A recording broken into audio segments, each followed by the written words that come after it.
Hello दोस्तों, कैसे हैं आप सब। आज की हमारी कहानी है सास की शिकायत।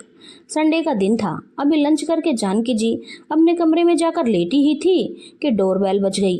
बहू ईशा को आवाज लगाई दरवाजा खोलने के लिए, पर ईशा शायद छत पर सूखे कपड़े लेने गई हुई थी। 2-3 बार डोरबेल बजी।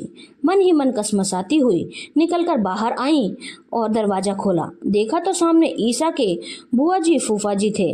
मन न होते हुए भी जानकी जी ने उन लोगों को नमस्कार किया और अंदर ले आई। अंदर हॉल तक आते आते मन में कई बातें घूम चुकी थी।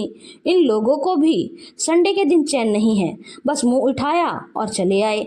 अच्छी बहू पल्ले पड़ी है मेरे, आए दिन कोई ना कोई मायके से आता ही रहता है। आज इधर कैसे आना हुआ आप लोगों का? जानकी जी ने सवाल किया। पोते का मुंडन है तो सोचा ईशा को न्योता भी दे आएंगे और उससे मिल भी लेंगे, बहुत दिन हो गए उसे देखे भी, बुआ जी ने जवाब दिया। इतने में ईशा भी नीचे आ गई और बुआ जी फूफा जी को देखकर बड़ी खुश हुई। ईशा को देखकर जानकी जी ने कहा, बहू अपने बुआ जी फूफा जी को चाय नाश्ता कराओ, मैं अंदर कमरे में आराम करने जा रही हूँ, मेरा सिर दर्द हो रहा है। कहकर जानकी जी अपने कमरे में चली गई। उनका ये रूखा व्यवहार देखकर बुआ जी फूफा जी एक दूसरे की शक्ल देखने लगे। तब ईशा ने बात को संभाला। वो आज दरअसल मम्मी जी की तबीयत खराब है ना, इसलिए आप लोग बैठो ना, मैं भी आप लोगों के लिए चाय नाश्ता लेकर आती हूँ।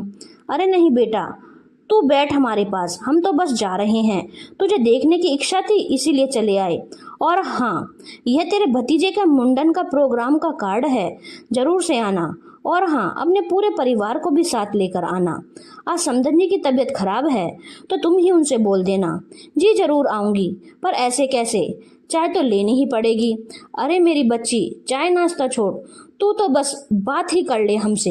ईशा के बुआ जी फूफा जी मुश्किल से 10 से 15 मिनट वहां रुके और फिर रवाना हो गए। ईशा को जानकी जी का व्यवहार बिल्कुल पसंद नहीं आया। अक्सर यही होता था, जब भी ईशा के मायके से कोई आता था, जानकी जी सिर दर्द का बहाना कर अपने कमरे में जाकर बैठ जाती थी और फिर उनके जाते ही कमरे के बाहर निकल आती थी। उसके बाद शुरू होता शिकायतों का सिलसिला, जो 2-3 दिन तक चलता ही रहता।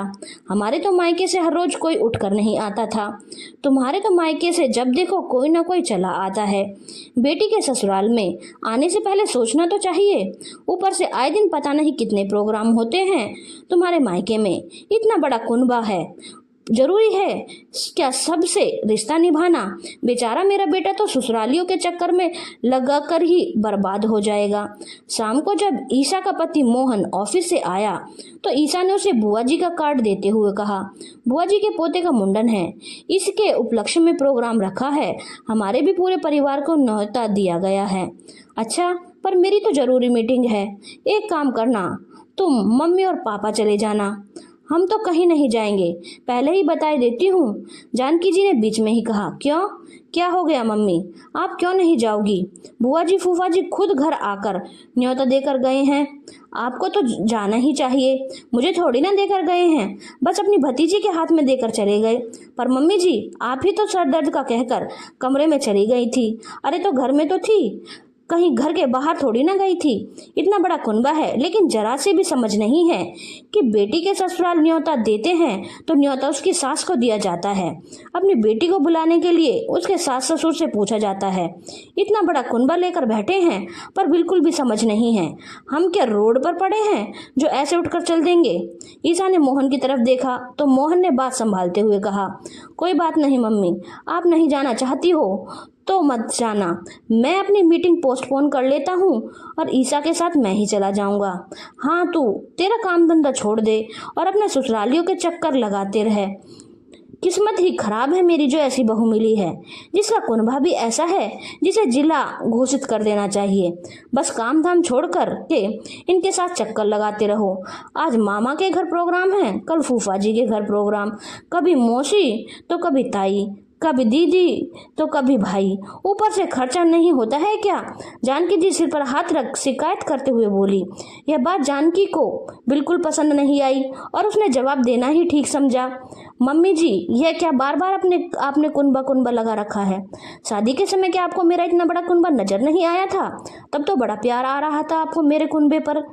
तब तो आपको अपनी किस्मत पर बड़ा नाज हो रहा था जब इन लोगों की तरफ से भर भर के गिफ्ट आ रहे थे। अब क्या हो गया? लेते हुए तो बड़ा अच्छा लगता है, देते हुए क्या समस्या हो जाती है आपको?